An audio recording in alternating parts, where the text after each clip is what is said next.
I'd like to call this hearing on worldwide threats to order, and I'd like to welcome our distinguished witnesses today, Director of National Intelligence, Dan Coats, Director of the Central Intelligence Agency, Mike Pompeo, Director of the Defense Intelligence Agency, General Robert Ashley, Director of the Federal Bureau of Investigation, Chris Wray, Director of the National Security Agency, Admiral Mike Rogers, and Director of the Geospatial Intelligence Agency, Robert Cardilla.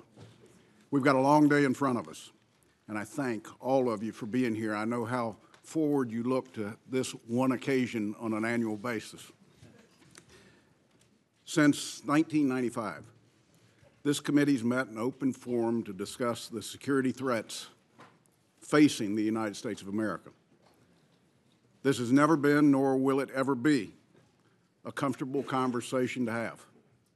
The threats this country faces are complex, evolving, and without easy answers. They exist in multiple domains. They're asymmetrical and they're conventional. They can be launched from across the ocean or be planned in the heart of our homeland.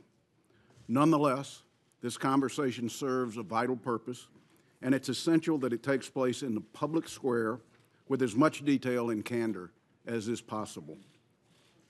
In my view, that is the true value and public service of this hearing. It provides the American people with insight that they just don't normally get. Those insights are about the spectrum of threats we're up against as a nation, but importantly, those insights are also about the work that the intelligence community does to push back on those threats.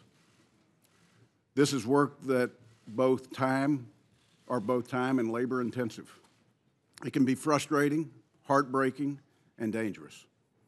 It's often thankless, but because of the tireless dedication and patriotism of men and women who make up our intelligence community, it gets done on behalf of the American people every single day.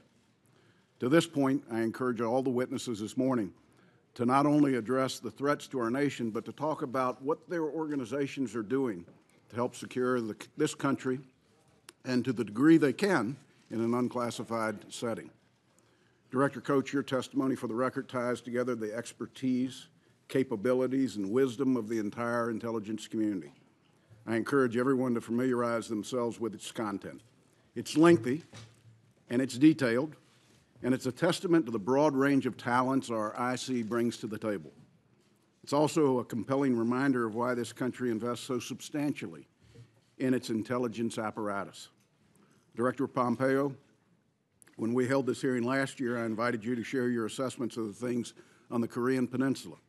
I'm going to ask you again for your insights on the state of North Korea's nuclear and missile program, and importantly, what's going on politically with North Korea's leadership. Perhaps you can help us differentiate between a genuine effort to reconcile with South Korea and an opportunistic attempt to drive a wedge between Washington and Seoul. General Ashley, the work just never seems to end for our Defense Department. I would value your latest assessment of the battlefield situations in Syria and Afghanistan. Last week, we had U.S. advisors and their Kurdish allies come under fire in eastern Syria. This prompted a retaliatory strike that killed dozens of pro-regime forces. In Afghanistan, a string of terrorist attacks in Kabul left 150 dead last month, suggesting to me that after 16 years of war, the insurgency is nowhere near folding, and the government remains hard-pressed to provide the security needed for its own people. I'd particularly value your unvarnished appraisal of where progress is being made in Afghanistan and where it's not. Admiral Rogers, cyber is clearly the most challenging threat vector this country faces.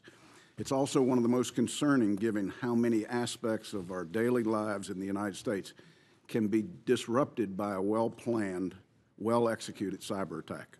I'd appreciate your assessment of how well we're doing when it comes to protecting the nation's most critical computer networks, from the systems that guide our military to the networks that ensure the nation's energy supply. They are all essential to a functionality of a modern America, and I fear that they're increasingly vulnerable to state and non-state actors. Director Wray, I'm keenly interested in hearing your assessment of the threat posed by the spread of foreign technology in the United States. This committee has worked diligently to sound the alarm bells when it comes to the counterintelligence and information security risks that come prepackaged with the goods and services of certain overseas vendors. The focus of my concern today is China, and specifically Chinese telecom like Huawei and ZTE, that are widely understood to have extraordinary ties to the Chinese government. I hope you'll share your thoughts on this, and I also ask you to provide your insights into how foreign commercial investment and acquisitions are jeopardizing the nation's most sensitive technologies. Lastly, I'd like to spend a moment on the counterintelligence threat to our national academic research and laboratory construct. What's the scale of the problem, and what's the FBI doing to fight it? And finally, Director Cardella, we've come to associate NGA with the modernization of the intelligence community. The adversaries of this country are investing in innovating faster and with fewer constraints than we are. The threats we face are multidimensional, decentralized, and global.